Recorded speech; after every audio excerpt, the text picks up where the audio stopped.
Hello दोस्तों, BM education channel पे आपका स्वागत है। अभी तक हम इतिहास के सीरीज में पिछला वीडियो जो बताए थे जैन धर्म के बारे में पढ़ा रहे थे। जैन धर्म क्या है हम इसके बारे में जानें। जैन धर्म के बाद आती है महाजनपद काल। जब महाजनपद काल हमने आप लोगों को पढ़ाया था तब हमने पढ़ाया था कि अंगुत्तर निकाय और भगवती सूत्र नामक पुस्तक से हम 16 महाजनपदों की सूची मिली। 16 महाजनपदों में एक ऐसा जनपद था जो सबसे शक्तिशाली जनपद था, जिसका नाम था मगध। तो आज जो हम पढ़ेंगे मगध काल के बारे में पढ़ेंगे। ठीक है, मगध काल के बारे में पढ़ेंगे। मगध काल में कितने वंश आए इसके बारे में पढ़ेंगे। ठीक है, आइए देखते हैं। सबसे पहले 16 महाजनपदों में सबसे शक्तिशाली जनपद कौन सा था? मगध। क्या था? मगध जो था। 16 महाजनपदों की जो सूची हमको मिली थी, कहाँ से मिली थी? अंगुत्तर निकाय और भगवती सूत्र। अब अंगुत्तर निकाय क्या है, भगवती सूत्र क्या है? अंगुत्तर निकाय एक बौद्ध ग्रंथ है और भगवती सूत्र एक जैन ग्रंथ है। ठीक है, अगर पूछा जाए एग्जाम में कि 16 महाजनपदों की सूची कहाँ से मिली थी, तब हम कहेंगे ये एक बौद्ध ग्रंथ जिसका नाम था अंगुत्तर निकाय और एक जैन धर्म जिसका नाम था भगवती सूत्र, वहाँ से इसकी 16 महाजनपदों की सूची मिली। इन्हीं 16 महाजनपदों में एक जनपद था मगध, जो कि सबसे शक्तिशाली जनपद था। ठीक है, अब आगे बात करते हैं कि मगध के उदय के कारण क्या थे। ठीक है, जो मगध था उसके उदय के कारण क्या क्या थे। ठीक है, आइए देखते हैं। पहला जो था आर्थिक, और दूसरा जो है राजनीतिक, और तीसरा जो है भौगोलिक। हम इसके 3 मुख्य कारण बताए हैं: आर्थिक कारण, राजनीतिक कारण और भौगोलिक कारण, कि जो मगध काल था ये कैसे विस्तृत हुआ और इतना बड़ा साम्राज्य कैसे बनकर आगे आया। ठीक है, तो सबसे पहली बात करते हैं आर्थिक कारण।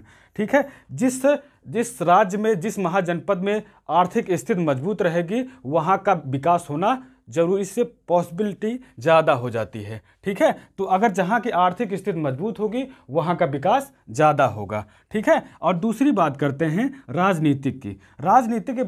राजनीतिक कारण की अगर बात करें तो जो मगध काल में जो राजा थे या जो शासक थे, जो शासन करते थे, उनमें एक बड़े से एक बड़े बड़े जो शासक आए आगे चल के, जैसे चंद्रगुप्त मौर्य आए, अशोक सम्राट आए, और उनके साथ साथ बिंबिसार आए, बिंदुसार आए। ये सभी हमारे मगध काल के अंतर्गत आए, जो कि काफ़ी शक्तिशाली शासक थे या फिर राजा थे। ठीक है, और जहाँ के राजा या फिर शासक मजबूत रहेगा उस साम्राज्य का विस्तार होना जाहिर सी बात है। ठीक है, तो हम सबसे पहले बताएं कि आर्थिक कारण में हमने ये बताया कि जिस साम्राज्य में आर्थिक स्थिति मजबूत रहेगी, अर्थात जिस साम्राज्य में अधिशेष बचता हो। अधिशेष हम बताए थे कि अपनी उपज के दौरान हम जो उपज होती है, उपज के साथ उपज जो होती है, उपज तो हम अपने फैमिली का या अपने परिवार का भरण पोषण करते हैं, उसके बाद भी जो कुछ खाना या फिर कुछ अनाज जो बच जाते हैं उनको क्या कहते थे अधिशेष कहते थे। तो जिस साम्राज्य में अधिशेष की मात्रा ज़्यादा बचती है तो वहाँ की इकोनॉमी अच्छी होगी, आर्थिक व्यवस्था वहाँ की मजबूत होगी। जब आर्थिक व्यवस्था वहाँ की मजबूत होगी तो उस साम्राज्य का विस्तार होना जाहिर सी बात है। ठीक है, अब आगे बात करें तो राजनीतिक कारण हम बताए कि इस मगध साम्राज्य के जो राजा थे वो एक से बढ़ के एक शक्तिशाली राजा थे, जैसे चंद्रगुप्त मौर्य, अशोक सम्राट और बिंदुसार। ये सब जो हमारे थे, कालाशोक, ठीक है, शिशुनाग, ये सब एक महान शक्तिशाली शासक थे। और जिस साम्राज्य के राजा जो होगा अगर वो शक्तिशाली है तो उस साम्राज्य का विस्तार या फिर उसका विस्तार होना जाहिर सी बात है। ठीक है, और बात करें भौगोलिक की तो कुछ इसके भौगोलिक कारण भी थे, जो कि मगध का उदय हुआ, मगध का विस्तार काफ़ी दूर दूर तक हुआ। इसका भौगोलिक उदय क्या कारण था कि देखिए, जो जहाँ पे ये मगध बसा था वहाँ पे सबसे पहले एक गंगा नदी बहती थी। ठीक है, कौन सी नदी बहती थी? गंगा नदी बहती थी, और गंडक नदी और यहाँ पे सोम नदी, तीनों नदियों के संगम पे जो हमारा मगध साम्राज्य था ये बसा हुआ था। और जिस साम्राज्य नदी के किनारे बसता है वहाँ पे उपज होने की संभावना ज़्यादा होती है, और जहाँ पे उपज होती है वहाँ पे अधिशेष ज़्यादा बचता है। जहाँ अधिशेष बचता है तो उस पैसे की इकट्ठा करके उनकी आर्थिक स्थिति मजबूत होती है, और जहाँ की आर्थिक स्थिति मजबूत होगी उस साम्राज्य का विस्तार होना जाहिर सी बात है। ठीक है, तो मगध के उदय के कारण टोटल कितने थे? आर्थिक कारण थे, राजनीतिक कारण थे, भौगोलिक कारण थे। ठीक है, अब हम बात करेंगे मगध के वंशों का क्रम याद करने में। ठीक है, मगध के वंशों का क्रम याद करने की टोटल चार वंश हुए हैं। अगर हम इनको याद करें तो पहला जो था हर्यक वंश, दूसरा जो था शिशुनाग वंश, तीसरा था नंद वंश और चौथा था मौर्य वंश। ठीक है, टोटल कितने वंश थे? चार वंश थे, हर्यक वंश, शिशुनाग वंश, नंद वंश और मौर्य वंश।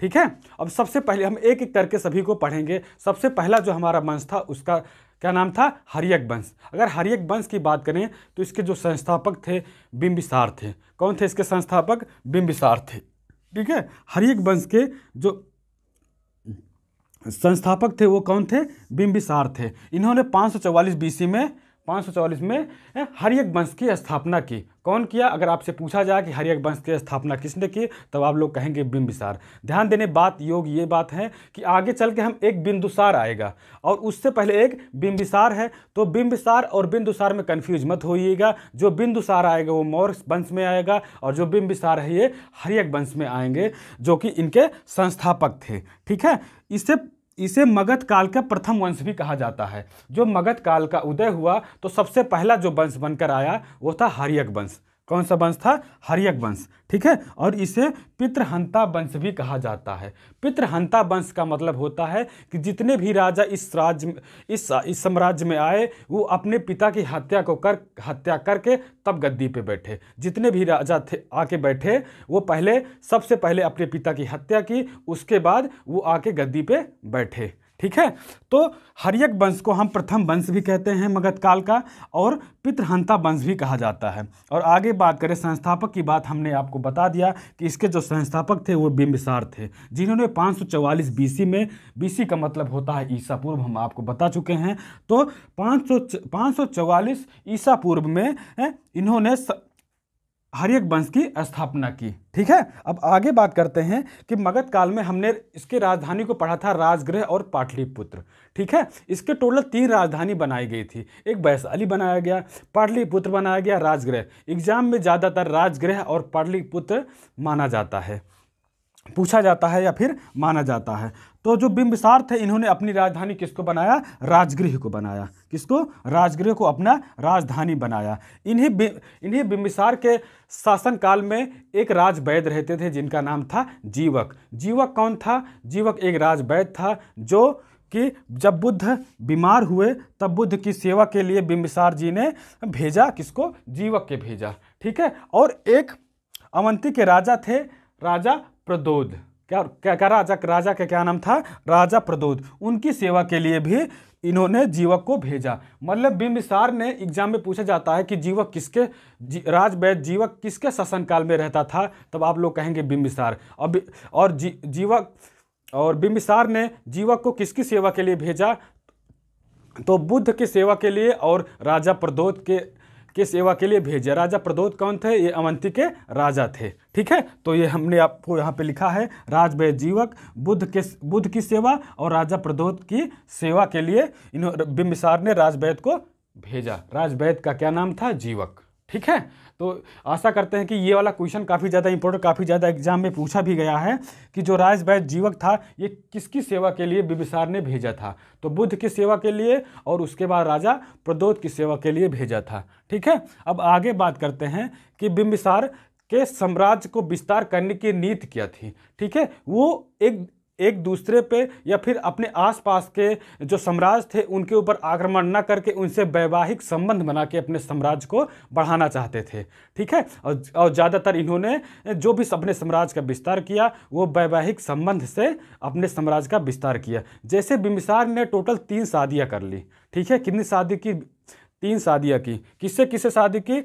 एक थी महाकौशला जो कि कौशल प्रदेश की राजकुमारी थी। ठीक है, महाकौशला जो कि कौशल प्रदेश की राजकुमारी थी, उनसे शादी की। और नंबर 2 जो है चेलना, चेटक की बहन। चेटक कौन था? वैशाली के राजा थे। तो वैशाली के राजा की चेटक की बेटी, माफ कीजिएगा, चेटक की बेटी। ठीक है, तो जो चेलना थी वो चेटक की बेटी थी।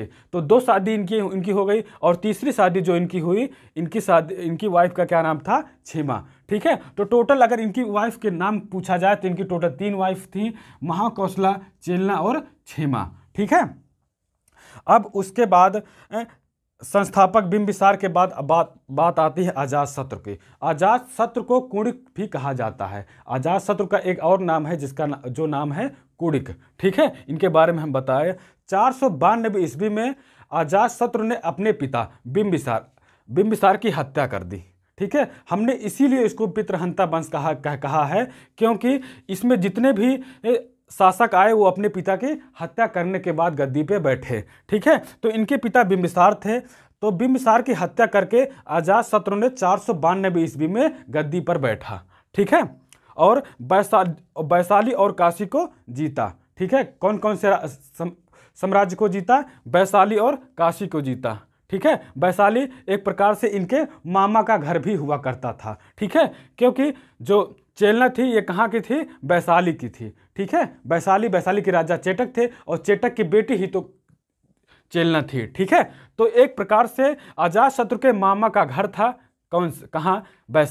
काशी, वो माफ कीजिएगा, वैशाली। ठीक है, तो वैशाली और काशी को इन्होंने अपने शासनकाल में जीत लिया। ठीक है, तो अगर पूछा जाए कि अजातशत्रु ने किन किन राज्यों को जीता, तो आप कहेंगे वैशाली और काशी को जीता। और आगे बात करते हैं कि अजातशत्रु के दौरान जो प्रथम बौद्ध संगीति हुई थी वो किसके दौरान हुई थी? अजातशत्रु के शासनकाल के दौरान। ठीक है, जब गौतम बुद्ध का महापरिनिर्वाण हुआ था, अर्थात जब इनकी मोक्ष की प्राप्ति हुई थी, अर्थात जब ये मृत्यु को प्राप्ति हुए थे, तब उसके बाद एक प्रथम बौद्ध संगीति हुई। इस बौद्ध संगीति की जो अध्यक्षता कर रहे थे वो अजातशत्रु के शासनकाल के दौरान हुई थी। ठीक है, तो अगर पूछा जाए कि बुद्ध की प्रथम जो बौद्ध संगीति हुई थी वो किसके शासनकाल में हुई थी, तो आप लोग कहेंगे अजातशत्रु के शासनकाल में। ठीक है, और जो दूसरी बौद्ध संगीति हुई थी ये कालाशोक के शासनकाल में हुई थी। जो तृतीय बौद्ध संगीति हुई थी आगे चल के हम अशोक जब मौर्य वंश पढ़ाएंगे तब वहाँ पे हम आप लोगों को बताएंगे। ठीक है, तो प्रथम बौद्ध संगीति के बारे में हमने बताया कि अजातशत्रु के शासनकाल के दौरान हुई थी। अब अजातशत्रु के बाद बात आती है उदयन कहीं कहीं लिखा रहता है और कहीं कहीं पे उदयन लिखा रहता है। ठीक है, तो उदयन ने अपने पिता अजातशत्रु को मार के गद्दी पे बैठा। अब देखिए, बिंबिसार को मार के अजातशत्रु गद्दी पे बैठा। अब अजातशत्रु को मार के उदयन या फिर उदयन गद्दी पे बैठा। उदयन कौन था? ये अजातशत्रु का बेटा था। तो उदयन ने अपने पिता किसको मारा? अजातशत्रु को। ठीक है, बिंबिसार का बेटा कौन?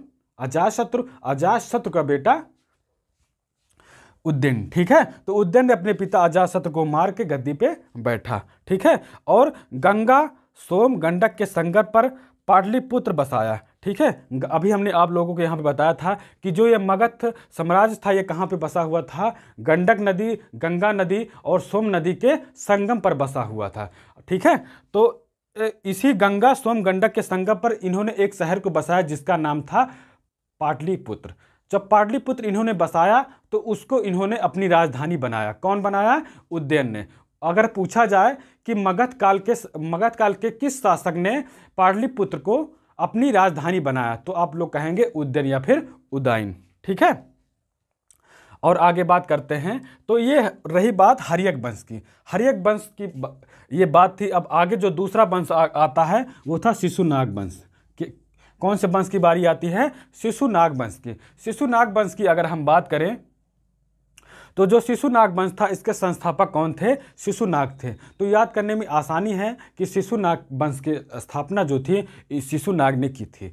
शिशुनाग ने राजधानी वैशाली को बनाया। किसको राजधानी बनाया? वैशाली को। इसीलिए हम बताए थे मगध में टोटल 3 राजधानियां बनाई गई। कौन कौन सी? राजगृह, पाटलिपुत्र और वैशाली। ठीक है, तो राजधानी वैशाली बनाया। तो शिशुनाग ने अवंती को मगध में मिलाया। जिस बिंबिसार की दोस्ती थी अवंती के राजा प्रद्योत के साथ, क्योंकि इन्होंने जीवक को भेजा था उनकी सेवा के लिए। उसी के ऊपर जो शिशुनाग थे वो आक्रमण करके अवंती को मगध में मिला लिया। जो अवंती था, जो कि अब इस टाइम पे एमपी में पड़ता है या फिर मध्य प्रदेश में पड़ता है। ठीक है, तो अवंती को शिशुनाग ने किस में मिलाया? मगध में मिलाया। अगर एग्जाम में पूछा जाए ऐसा कौन सा शासक था जिन्होंने अवंती को मगध में मिलाया था, तो आप बात करें शिशुनाग की। ठीक है, अब शिशुनाग के बाद शिशुनाग वंश का जो दूसरा शासक है कालाशोक। ठीक है, क्या नाम था? कालाशोक। ठीक है, कालाशोक के बारे में पढ़ेंगे। कालाशोक ने राजधानी पुनः पाटलिपुत्र को बना दिए।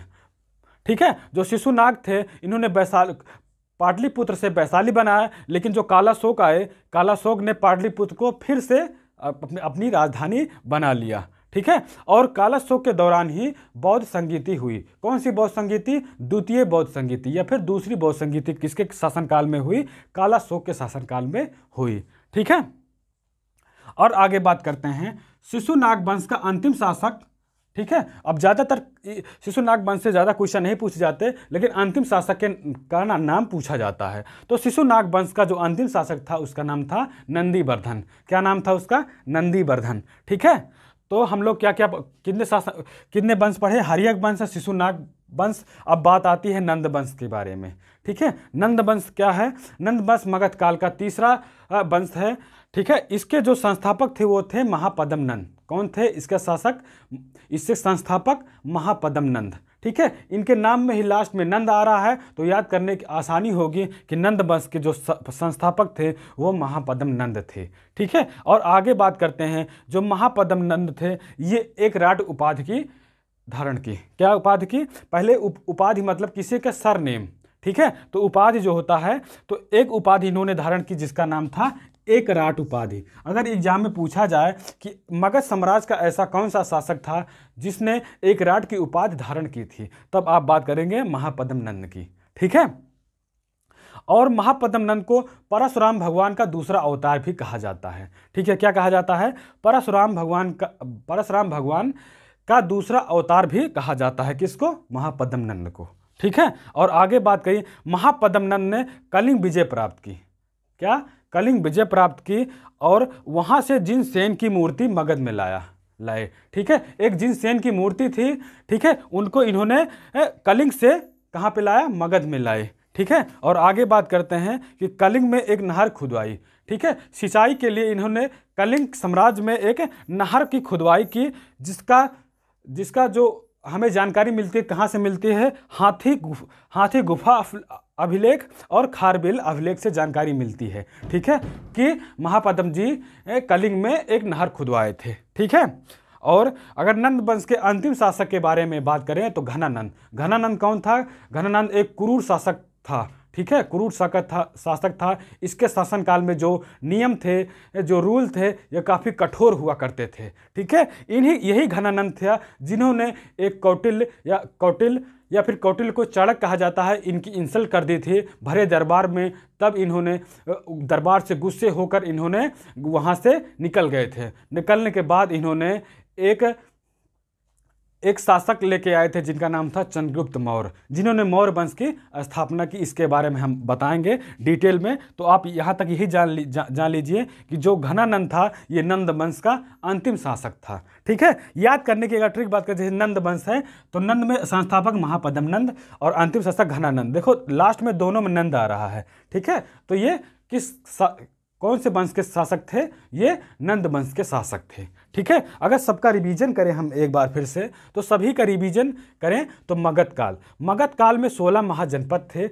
16 महाजनपद की सूची हमें कहाँ से मिली थी? 16 महाजनपद की सूची हमें एक बौद्ध ग्रंथ था जिसका नाम था अंगुत्तर निकाय, और एक जैन धर्म का ग्रंथ था जिसका नाम था भगवती सूत्र। वहाँ से 16 महाजनपदों का सूची मिली। 16 महाजनपद में एक ऐसा जनपद था जिसका नाम था मगध। मगध जो था सबसे शक्तिशाली साम्राज्य चलकर आगे आता है। ठीक है, तो मगध काल के जो विस्तार का कारण था, ये था राजनीतिक कारण, आर्थिक कारण और भौगोलिक कारण। राजनीतिक कारण हमने बताया कि जहाँ के राजा शक्तिशाली होंगे उस साम्राज्य का विस्तार होना जाहिर सी बात है। भौगोलिक कारण के बारे में बताए कि यहाँ पे गंगा नदी, सोम नदी और गंडक नदी का संगम है, इसलिए यहाँ पे खेती किसानी आसानी से हो सकते हैं। और जब जहाँ पे खेती किसानी होगी वहाँ पे हमें अधिशेष बचेगा। अधिशेष का मतलब हम आप लोग को समझा दिए हैं। ठीक है, तो अधिशेष बचेगा तो वहाँ की आर्थिक स्थिति मजबूत होगी। अगर मगध काल के वंशों का क्रम के बारे में जानें तो पहला वंश जो था हर्यक वंश था, दूसरा जो था शिशुनाग वंश था, तीसरा जो था नंद वंश था, चौथा जो था मौर्य वंश था। ठीक है, तो हम एक एक करके हर्यक वंश पढ़े, शिशुनाग वंश पढ़े और नंद वंश पढ़े। एक वंश हमारा बच रहा है मौर्य वंश। मौर्य वंश काफ़ी विस्तृत और काफ़ी बड़ा है, इसलिए हम इसके लिए एक सेपरेट वीडियो लेके आएंगे। ठीक है, तो 3 वंश हमने पढ़े। ठीक है, पहला जो पढ़े हर्यक वंश, इसके संस्थापक बिंबिसार थे, जिन्होंने 540 BC में इसकी स्थापना की थी। इसी हर्यक वंश को पितृहंता वंश भी कहा जाता है। क्या कहा जाता है? पितृहंता वंश भी कहा जाता है। ठीक है, इन्हीं के दरबार में, किसके दरबार में? बिंबिसार के दरबार में एक राजवैद्य रहता था जिसका नाम था जीवक। जीवक का किसकी सेवा की थी? गौतम बुद्ध की सेवा की थी, और राजा प्रदोष जो कि अवंती के राजा थे, इनकी सेवा के लिए बिंबिसार ने भेजा था। ठीक है, और आगे बात करें, बिंबिसार का जो राज्य बढ़ाने का ट्रिक थी वो क्या करते थे? सबसे पहली बात तो शादी कर लेते थे। ठीक है, तो इन्होंने टोटल 3 शादियाँ की, महाकौशला से, चेलना से और क्षेमा से। चेलना कौन थी? ये वैशाली के राजा चेटक की बेटी थी। ठीक है, और उसके बाद आए अजातशत्रु। बिंबिसार के बेटे का नाम क्या था? अजातशत्रु। अजातशत्रु को कुडिक नाम से भी जाना जाता है। ठीक है, तो 492 ईस्वी में अजातशत्रु ने अपने पिता बिंबिसार की हत्या कर गद्दी पे बैठा। ठीक है, और बैठने के बाद इन्होंने वैशाली और काशी को जीता। वैशाली इनके मामा का घर था।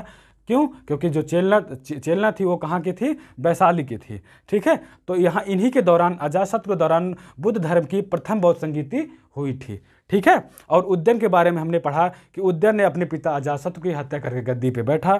उसके बाद गंगा सोम गंडक के संगम पर पाटलिपुत्र शहर बसाया और पाटलिपुत्र को अपनी राजधानी बनाया। ठीक है, आगे बात करते हैं शिशुनाग वंश की। तो इसके संस्थापक थे शिशुनाग, राजधानी वैशाली थी, और शिशुनाग ने अवंती को अपने मगध में मिला लिया। ठीक है, और उसके बाद बात आती है कालाशोक की। ठीक है, राजधानी पुनः पाटलिपुत्र बनाया। जो शिशुनाग ने वैशाली को बना दिया था, ये पुनः पाटलिपुत्र को अपनी राजधानी बनाया, और इन्हीं कालाशोक के दौरान द्वितीय बौद्ध संगीति का आयोजन हुआ था। ठीक है, तो शिशुनाग वंश के जो अंतिम शासक थे, इनका नाम था नंदीवर्धन। इनके बारे में आप लोग को बता दिए हैं। ठीक है, तो और उसके बाद नंद वंश के जो संस्थापक थे महापद्म नंद, इन्होंने एक विराट उपाधि की धारण की थी, और इन्हें परशुराम का दूसरा अवतार भी कहा जाता था। इन्होंने कलिंग विजय प्राप्त की, और कलिंग विजय प्राप्त करने के बाद वहाँ पे एक जिनसेन की मूर्ति थी, वो अपने मगध में लेके आए। ठीक है, कलिंग में एक नहर की खुदवाई की, जिसका हमें जानकारी कहाँ से मिलता है? खारबेल अभिलेख से और हाथी गुफा अभिलेख से मिलता है। ठीक है, और नंद वंश के अंतिम शासक की बात करें, घनानंद जो कि एक क्रूर और निर्दयी शासक था। ठीक है, और इन्हीं के दौरान सबसे इंपॉर्टेंट, ठीक है, जो नंद वंश था, घनानंद के दौरान, ठीक है, घनानंद के शासन के दौरान सिकंदर का आक्रमण हुआ था। सिकंदर आक्रमण कब किया था? 326 BC में किया था। ठीक है, तो घनानंद के शासन के दौरान ही 326 BC में सिकंदर ने आक्रमण करता है। ठीक है, तो आज हम मगध साम्राज्य के बारे में जाने। अगर आप लोग को ये वीडियो पसंद आया हो तो वीडियो को लाइक करें, हमारे channel BM education hub channel को सब्सक्राइब करें, और अपने दोस्तों के पास ज़रूर भेजें जो कि तैयारी कर रहे हैं। और जहाँ जहाँ पे इतिहास आता है, यहाँ तक कि जो BA करते हैं बच्चे, प्राचीन इतिहास उनका सब्जेक्ट होता है, वहाँ पर ये काफ़ी इंपॉर्टेंट है। तो जो भी BA कर रहे हैं, किसी भी कॉम्पिटिशन की तैयारी कर रहे हो जहाँ पर GS या फिर इतिहास पूछा जाता है, वहाँ पर ये सब क्वेश्चन एग्जाम में आने की प्रोबेबिलिटी ज़्यादा रहती है। ठीक है, तो आप सभी लोगों का धन्यवाद। हमारे चैनल को सब्सक्राइब करें और अपने दोस्तों के पास ज़रूर भेजें। Thank you.